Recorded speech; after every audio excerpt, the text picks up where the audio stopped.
Today, we are talking about what we would do if we were buying our first investment property in Perth tomorrow. So we are talking to investors that are starting from scratch, are thinking that they might like to buy a property and where you would actually start. And there's actually lots to this. I'll start off. The first thing I would probably do is say that you would want to speak to your mortgage broker to find out what your capacity is to borrow, and your mortgage broker will be able to let you know how much you can borrow and also what you need to have saved and what options are available. That would probably be the best place to start, wouldn't it? Yeah, that would be step one for sure. Yep. Can't really move past without that. Yeah. No point looking at properties for $800,000 when you can only spend $3. So yeah, that would definitely be the first step. And mortgage brokers are generally free to use. So if you have someone that you have used, if you haven't, then just reach out. But they can actually talk through with you the benefits of loans for investing and versus first home buyer, because it could also be a situation where you might want to live in it or live in it first and then rent it out. Like there's lots of different schemes that the mortgage brokers can speak to you about.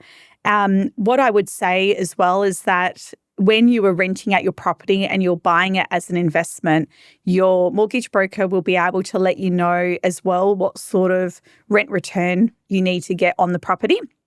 So because they add that to the capacity of what you can borrow as well. So there's a couple of different factors there. And there's also, I think, a couple of factors in regards to your savings. And you'd have to speak to the mortgage broker because I don't know and I don't want to give advice on this. But it might be that you've been given $50,000 as a gift by parents.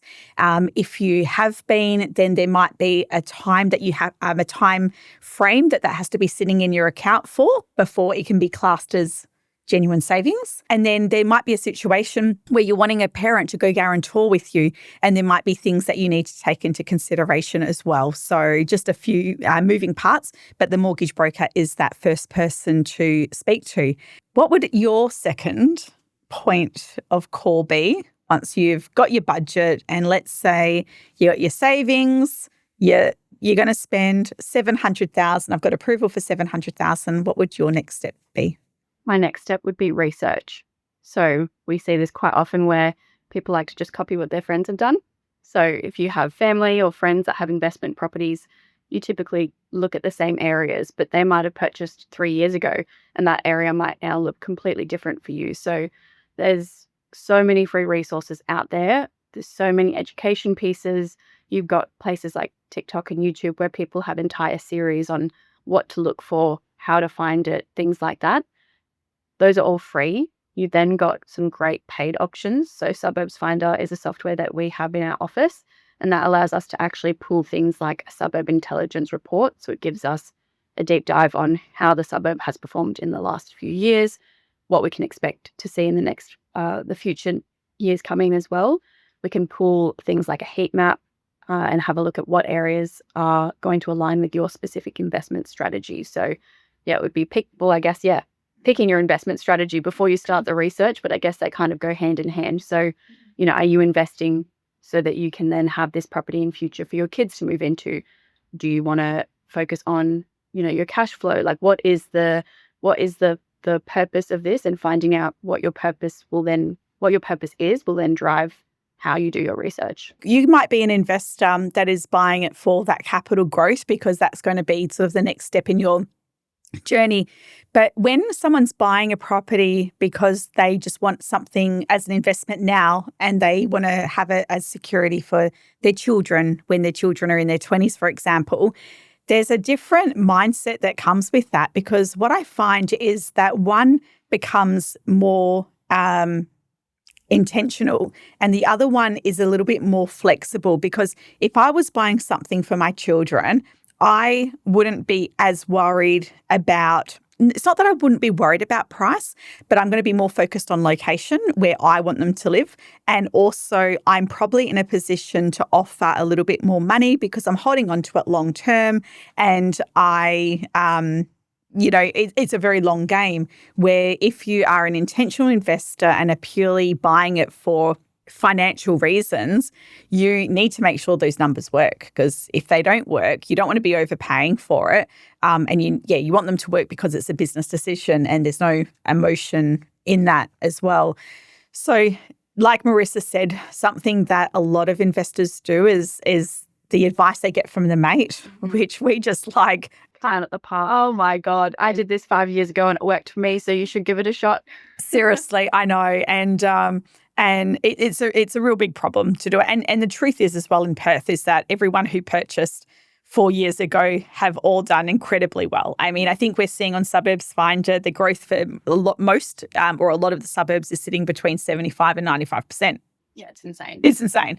So it's not that your mate bought well, your mate bought really. Yeah, they could have bought anything and it would have done well. Yeah, correct. And so what and what's really interesting about research and location, regardless of where you're buying in Australia, is that because if you're intentional and you're buying it for financial purposes, some of the areas you might question a little bit because, like, I don't know if I would live there, but does it make a good investment property? Yeah, and that definitely affects your decision. Yeah. Like there are places that would make a great investment property, but I don't want my children living there. I know exactly which suburbs you're thinking of right now. And it was funny because I remember when we had all like the Sydney-siders and Melbourne people calling up and buying properties in Perth, and they would be like, and this is very early on, I don't have the same opinion now, but back then they were like, but Ash, it's like close to the beach and it's only 40 minutes from the city, and saying all this stuff. And I was like, I know it sounds good on paper, doesn't it? And the way, probably inappropriate, but the way that I always word it to them was to say, listen, put it this way. If I was single and on Tinder, would I disclose my address of where I lived? I said, and the answer is no. And they're like, okay, got it. And it was like, that was the best way I could describe the reputation, is just that I wouldn't be proud telling people. No, it wouldn't attract the people that I wanted to. But saying that, they've performed so well. So that comes down to then really that personal and professional opinion. And this is one of the pet hates that I have in these Facebook groups, the property forums, which they're great. They hold a purpose and serve a purpose. But people have a personal opinion. And I'm going to throw it out and say Armadale is one that people call Armahole, and what else they call it? The Bronx.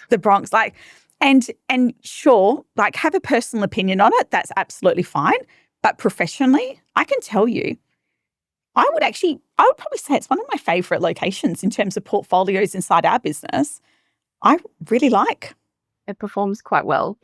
You take out the reputation of the suburb, you look just at the figures and it tells a different story. Absolutely. And do you know what I love about it as well is that the way that I describe it is in terms of all the areas is that there are areas where it's a high percentage of people and benefits. And then you have areas like Armadale that I would probably refer to more as a low income area, like not all of it, but just if I was going to be very general. So it's a low income area. And then you have middle income and you have high income areas.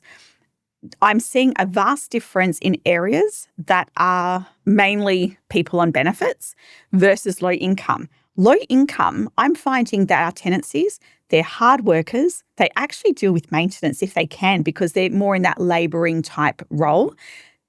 Good, decent people, pay their rent first, might live off Vegemite sandwiches if they have to that week.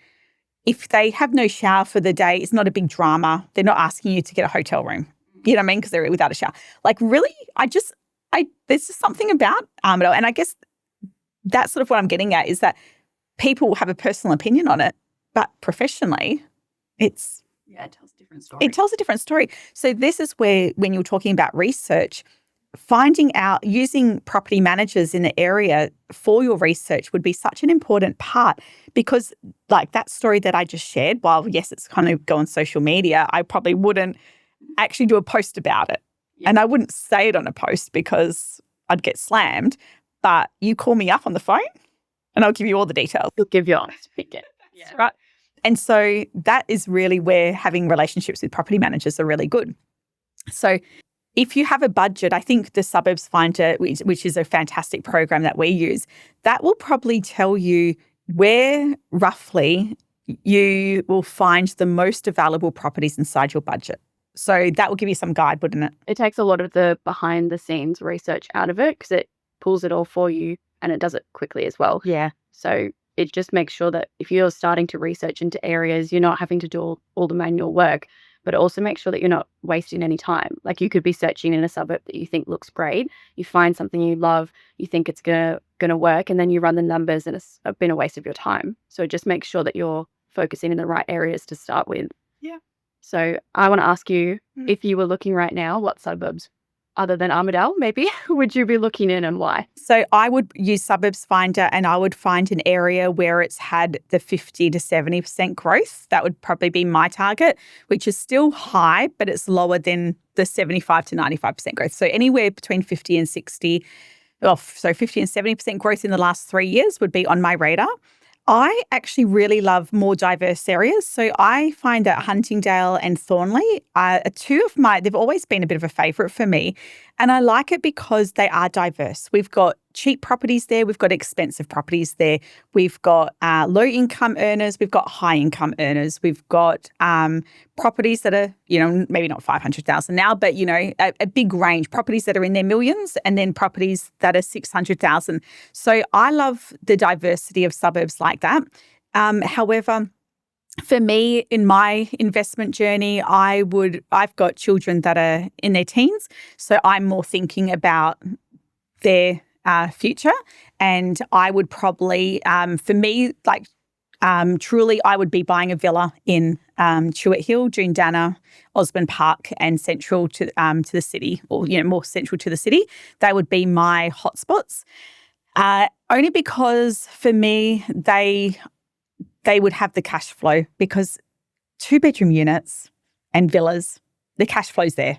And they're so in demand as well. So in demand. When we look at what properties we have available and what's leasing quickly and what's taking longer now, we've seen a big shift in the last 6 months, and that's mainly because they're still affordable to rent. So it's those 2-bedroom inner city units that are getting snapped up straight away. That's now the houses that are taking a little bit longer to rent. Yeah. And I think where the difference would be is that if I was looking for something with long-term capital growth, I would probably be more likely to do that land in Huntingdale or Thornley, I think, or even maybe like the High Wycombe and going a little bit more east with being close to the airport. But because I don't necessarily want the capital growth because it's for the children, so I would just like it to cover its cost or to have good cash flow, then that's why I'm choosing those villas, because that's what I would want for my kids. And the cash flow is important for me because if the kids choose not to live in it as I get older for retirement, I want the cash flow, not the capital growth, because I would only probably sell them when I die, and I'm not going to get a benefit of it on the capital growth. But that just goes to show that everyone's investment journey is a little bit different. And I think that what's a really interesting question with if you're buying your first investment property, I would be more curious to know what your next plan is. Because if your plan was that you want to buy 3 or have a portfolio of 3 to 5 properties, I think the first one is going to be really important because, and this is going to depend on your current situation with your salary and your working situation. And another disclaimer, this is not financial advice. Please go speak to your mortgage broker. But I would say if you are on a low income, for example, but you've got savings and you can buy a property, it might be more beneficial for you to consider buying a high cash flow to increase your borrowing capacity to get your next one. Or sometimes buying a property that's going to give you more capital growth quickly is what you need to do the next step. So, and having a property that has opportunity. So having a property that has opportunity for me looks like generally a 3x1 on a block of land that is perfect to rent out as is, not renovated yet, but just a good, solid, basic home that can be rented out as is for another 5 years, but where it's got opportunity. So opportunity to renovate and make money, opportunity to add value to the house, add rooms, add patio, etc. Add value in some way so that you're not just relying on the market going up. you also, if the market turns, you can do something to the property to get your money back or to make some money on it. So that was what a property with opportunity looks like. So what would be a really interesting exercise when speaking to a mortgage broker is to look at 2 case studies. What if my plan is that I want to buy 2 properties in the next 2 years, should I buy a villa with a high return but probably not going to have the quick capital growth? What would that look like? And then my second purchase being that house, or would my borrowing capacity and my ability to buy that second property be easier if I bought the house first for the capital growth and then the high income? But I think it depends on people personally. It all comes down to your strategy. That's why it's so important to know what your plan is, know what your future goal is going into it. Don't just buy the first thing that you see that comes along and then guess from there. Like, you need to run the numbers at the start and figure out, what is my 5-year plan, my 10-year plan? In 30 years, where do I want to be with this property and this portfolio? How do I want to see this play out? Because that's how you make sure that you've got everything set up correctly with your mortgage broker, with purchasing the right property from the very beginning. Do you ever want to buy an investment property?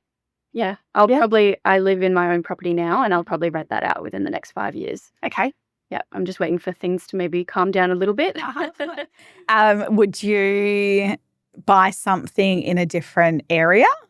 Or like for you, in your personal situation, would you be moving for something, because you're already in a 4x2, aren't you? 3x2. 3x2. So, and it's just you and your partner. So it's like, are you wanting a 4x2 or a different area, or what is it? Ideally a 4x2. I love the area. If I could move a bit closer to the city, I would. But I've been keeping an eye. I just redid my mortgage and I had the property valued, and I bought it in 2021 and I built it in 2021 and I'm quite happy with where it's sitting right now. So honestly, I joked to my mum yesterday that I was going to move home and rent this out now. Yes, yeah, or sell it. Yeah. Yeah. So definitely is the plan, but I'm waiting for a couple of years to just kind of sit on it. But my priority would be a bigger property rather than moving closer to the city. Okay.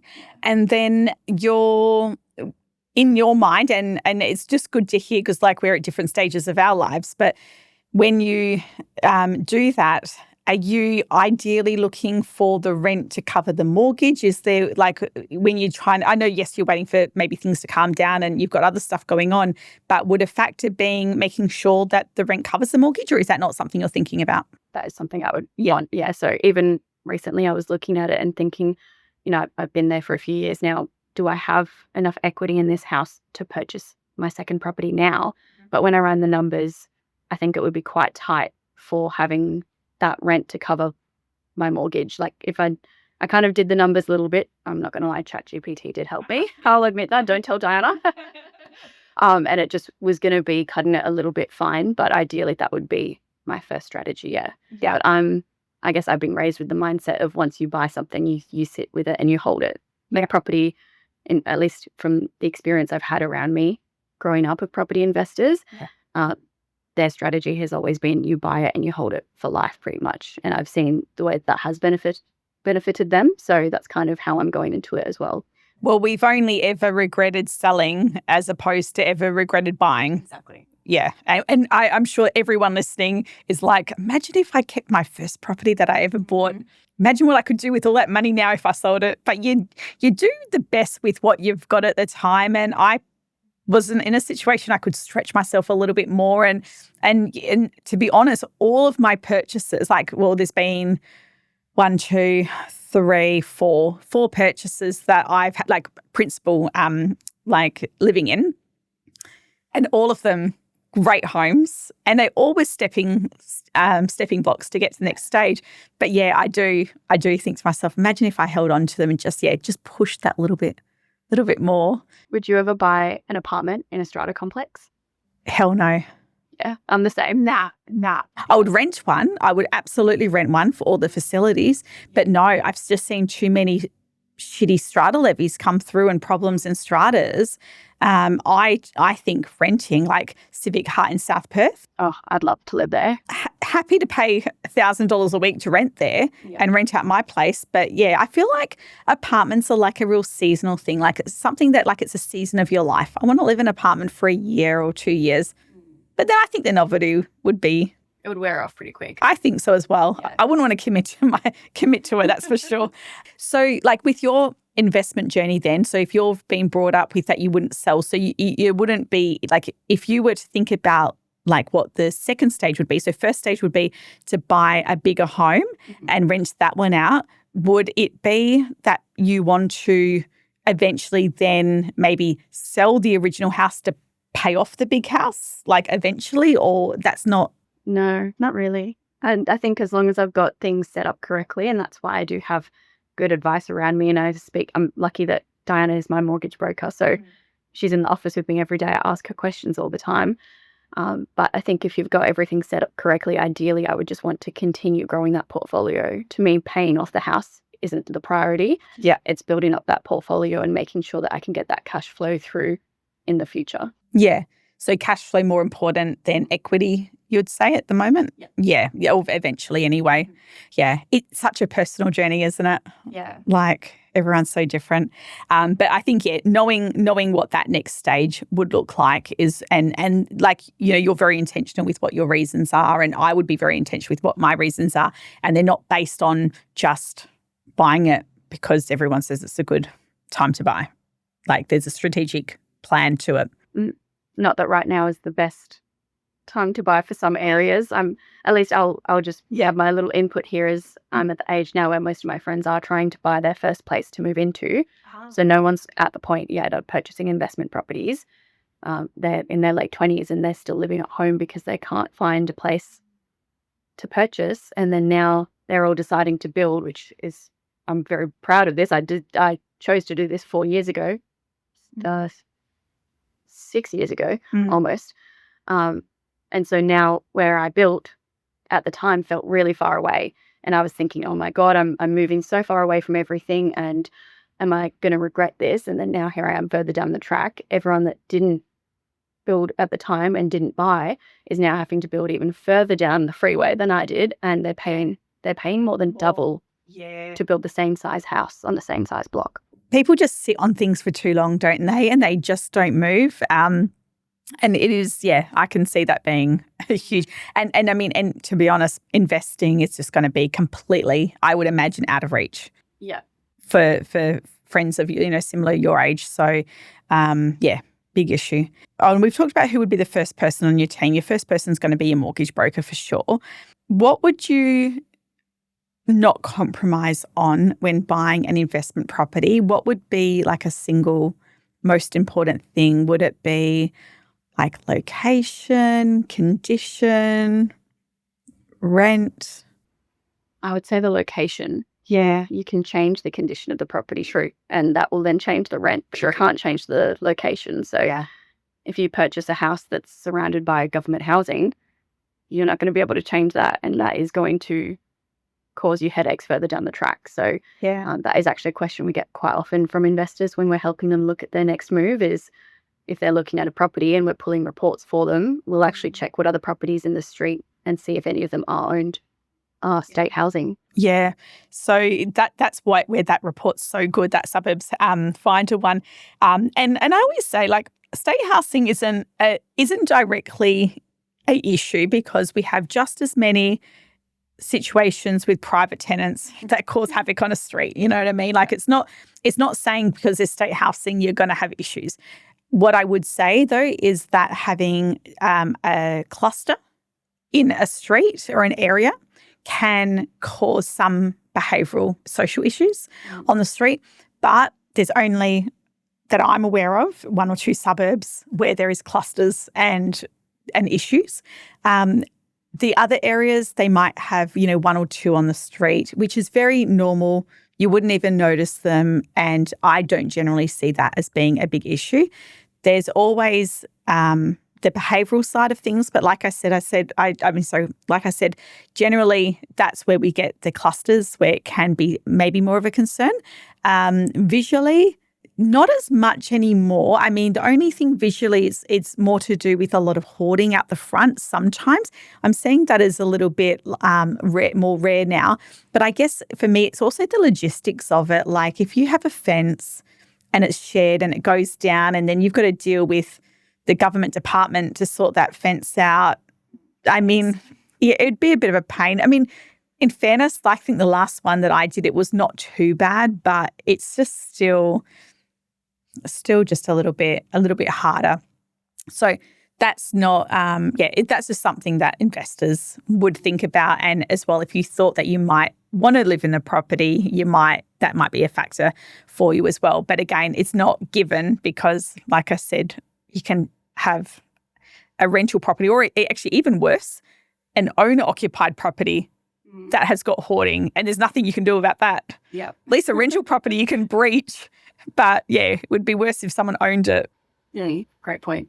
And yeah, you just can't get them out. So if you had an investment property, what sort of metrics would you be keeping an eye on other than your typical ones? So would you be like, do you look at the percentage of owner-occupier versus renter? Are you looking at the crime scores?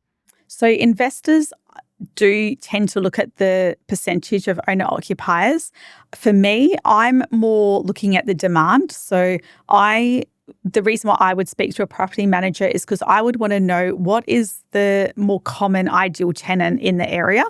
There's areas of Perth where we get a lot of single FIFO workers. A single FIFO worker is less worried about something renovated, just needs a 3x1, wants something with a shed. So if that's considered a good tenant for an area, I want to find something that suits the ideal tenant. So that would be ideal. There are areas where, for example, Armadale is probably an example where sometimes the ideal tenant, they might not have cars. So therefore, if a property manager says to me, we're getting a lot of, just throwing it out there, single parents where they've got generally on average 3 or 4 children and don't tend to have a car, then I know that I'm going to need to look for a 4x1 in the area that's close to transport, maybe close to schools, but that shed is not really going to be a big issue in that. So there's different features that I would need to look for and to help fine-tune and shortlist the rental properties based on what the ideal tenant is. Because there's no point buying a beautifully renovated 4x2 house for 1.5 million in Armadale where there's not a market for it. So I'm more about finding out how quickly my property would be in demand. And so those features that I talked about would be super important to me. I also would find on that Suburbs Finder, there's the average income for the area. And so if we talk about affordability, and affordability generally sits around 30%, which means that the rent for a tenant to not be in any financial stress, the rent needs to be 30% of their annual income. So let's say that there is, Armadale is showing that there is a weekly median household income of 2,100, then that would say that rental properties around the 700 will be in demand. But if the median household income is 1,200, you can't go finding a property that you want 700 a week for because You're not going to get it. You're not going to get it. Because there's someone out there. There might be a very small percentage, but a small percentage means longer vacancy rates and all of that. So for me, that's what I'm actually looking at. What's the median household income for the area? What's the most ideal tenant? And only a property manager is going to be able to answer that. Yeah, great point. As much as I love buyer's agents, even a buyer's agent is not going to know that. And that's why it's so important to work with property managers as a buyer's agent. So we have quite a few that we have good relationships with. Yeah. And it's like that symbiotic relationship. We go to them with certain questions and then they can come to us, and to have someone that you can bounce ideas back and forth. So I guess if you are an investor using a buyer's agent or searching for one, that's a question to ask them is, do you have on the ground relationships with property managers? And if so, who and in which states as well? Yeah, absolutely. Because we work with a lot of buyer's agents, and we've got a lot of clients that have the buyer's agent, but then independently get us to double check. But like you said, they're two different roles. A buyer's agent's looking at the numbers, the future stats and the data, which a good property manager could probably look at as well, but it's not technically their job, but they could. And I know in our office we do because we've got a lot of experience with that. But the on the ground, like we know how many people are coming through home opens, whether the 3x1 or the 4x2 in the suburb was leasing out the easiest, what the tenants looks like. When I say look like, where the demographic, not what they look like, but what's the demographic of the tenants coming through? Are we finding that we're getting more inquiries at the 500 or the 700? There are suburbs that we are getting the highest amount of court orders for. So there's a certain demographic for applications for vacant possession. So there's all of those things that no one else knows except for a property manager on the ground. Yeah, absolutely. So important. And like I said before, the information that we know is not necessarily information we can really be public about because we'll get scrutinised. Oh yeah, I wouldn't put that on TikTok. No, hell no. But call me up and we'll give you all the juicy details, honest opinion. Absolutely. Just don't record the phone call conversation, and we're all fine.